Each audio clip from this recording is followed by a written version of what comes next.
Hello there people, my name is Sho and welcome to an episode of Game Things. The biggest discussion of this week has to be Concord. The live service game that was released on 23rd of August is facing its unrelease of the game, shutting down completely on September 6, making the game only available for at best 2 weeks time.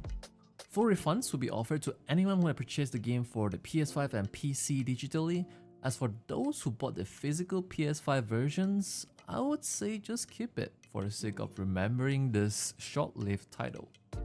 I do remember calling this game easily a flop for a paid live service game in a world where Destiny 2 exists, and then tuning down to a more generous tone as I have looked into the gameplay, as I figured it wasn't that bad. And boy am I wrong. Turns out people just don't care about it, with the game struggling to even breach that 1,000 player count on Steam and only 25,000 copies sold. I hope Firewalk Studio and PlayStation will learn from its mistake and build their next game based on the experience they get from Concord, because it's not like the game is totally unplayable, but more like the game itself is trying to compete in a genre that already exists and mature and is not locked behind a $40 paywall. The unappealing and boring character design with a 5v5 shooter experience that is just highly saturated and highly competitive genre in today's market is what I believe makes this game so disliked. We already have Nexon's The Final, EA's Apex Legends, Riot's Valorant, Valve's Counter-Strike 2, and the in-development Deadlock, so on and so forth. There's just no shortage of 5 vs 5 shooter experience in the market, and that should be clear. All in all, if you're making a game to make money, disregarding on what makes a game in the first place, you are destined to fail eventually. And now let's move on to the Flash news. In a world with or without Concord, Black Myth Wukong is in a really good position to potentially grab its Game of the Year title for 2024, and what makes it better is that players might even get 2 DLC expansions for the game, according to a leaker goes by Lunatic Ignis, who had some reliable leaks in the past few months according to the article from WCCF Tech. Of course, I believe we are still a year too early to even talk about this, but hey, I will take all the wins and copiums in this economy. Then we have the upcoming Dragon Age The Veilguard gameplay trailer, which is divided into 3 progression deep dives including traits, skill trees, obtaining items through shop or open world, enchanting item levels, runes, companions, customizations, and many more. The videos are unlisted, but with the link from this article from PlayStation Trophies, you can still watch all 3 of the trailers. Although I've never played Dragon Age, never had I thought that the game would have such depth of character progression in terms of its skills and itemization. Just looking at the trailers alone, I think this is looking to be a couch-friendly game for me, and it's a game worth checking out as Dragon Age The Veilguard coming to PlayStation 5, Xbox Series X and Series S, and PC on October 31st. We also have a new Mortal Kombat 1 gameplay trailer for the character Sector. I don't know, I'm not too crazy over fighting games in general, but there is something about Mortal Kombat makes me want to just buy the game and play through the campaign once, just to understand the lore and experience the story a little. I really do love how the cutscenes turn out to be, because they really looked amazing. In the meantime, the 2 female characters, Sector and Cyrex, is coming to Mortal Kombat 1 this month on September 24th. Also, after 15 months of waiting, we are finally getting the PC version of Final Fantasy XVI, in which the demo is also now available on Steam, with the full release of the game set on September 18 on PC. I'm definitely getting this game, maybe in another year time when it is 50% off. Not so much of a game release, but Arcane Season 2 trailer is out, which will be streamed on Netflix on November 1st.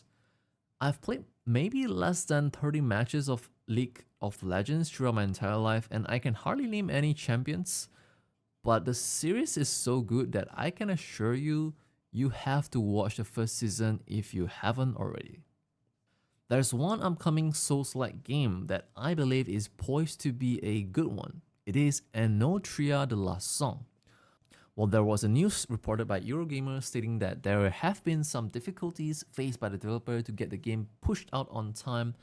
The latest development seems to be the fact that the game might still stand a chance to be released this month on September 18, as the developer is working closely with Microsoft. Should there be further development on this, we shall provide a link to the said article or update you in the upcoming episodes. The final game that I would like to shine the lights on is this racing action-adventure career cycling simulator. It is Parcel Corps. This game is trying to be a more arcadey racing game than trying to be an accurate simulator, which I do appreciate. Unfortunately, the game is now delayed to an unspecified date to let the developer have extra time to charge up the game, according to this article by the developer posted on Steam. In the meantime, if you're interested in the game, you can try the demo, which is available right now on Steam. Coming to the game releases of this week, we have The Casting of Frank Stone, another Choices Matter dark horror story with multiple endings from Supermassive Games, the developer who is also behind The Quarry and the Dark Pictures anthology series, and is also working on the upcoming Little Nightmares 3, which is coming out in 2025. The Casting of Frank Stone is available now on PS5, Xbox Series X and Series S, and PC. Next, we have Harry Potter Quidditch Champions, the third-person sports fighting arcade game where players are mostly competing against other players as a team in the broom-flying, ball-chasing soccer match, but with magic and hands in the play, which is a 6 vs 6 mode. The game is available now for the PS5 and PS4, Xbox Series X and Series S, Xbox One, Nintendo Switch, and PC. Maybe the game is not worth to pay for the full retail price. Personally, if it was cheaper and you have friends to play with, I would say go for it. Unfortunately, this is not my cup of tea, but good to know such a game exists. Then we have yet another Ace Attorney. This time it is the Investigation Collection that just made its way to the Nintendo Switch and PC on September 6, which includes both the first investigation, Miles Edgeworth, and the second investigation, Prosecution's Gambit. Last on the list, following the Astro's Playroom on PlayStation 5, players are getting Astro Bot, an actual game of its own for the PlayStation 5 this week, releasing on September 6. Despite the Astro's Playroom being a PS5 experience game, I expect no less from Astrobot because I really did enjoy the Playroom experience. As for the free games for this week on the Epic Games Store, you can claim yourself a copy of Football Manager 24 and Sniper Ghost Warrior Contract. They can be yours for free as long as you claim them by or before September 12th. And that marks the end of this week's episode of Game Things. Consider giving this video a thumbs up if you find it helpful, subscribe and click on the bell so that you will receive notifications whenever we have a new upload here on YouTube.